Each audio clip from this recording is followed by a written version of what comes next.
सगळ्याच पालेभाज्या आपल्याला आवडतील असं थोडीच आहे. आता मला ही भाजी जास्त करून आवडत नाही, तरी पण मी करत असते आणि कधी तर खात असते. आता काय करायचं, सगळ्यात पहिलं आता पालेभाज्यांमध्ये लसूण जास्त घातलं ना, भाजी एकदम छान लागतात. त्यामुळे भरपूर असा लसूण घेतला होता, जाडसर असा त्याला वाटून घेतला होता.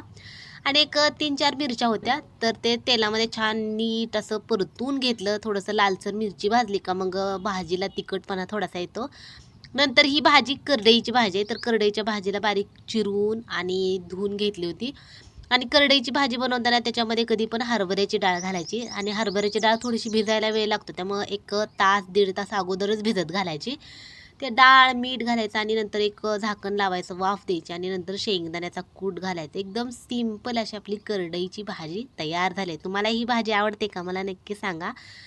मला तर आवडत नाही, तरी पण आता पालेभाज्या खाल्लेल्या चांगल्या असतात. तरी पण मी खात असते थोडीशी. भाजी कशी झाली? एकदम सिंपल अशी छान झाली होती. तुम्हाला कशी वाटली? नक्की सांगा. बाय.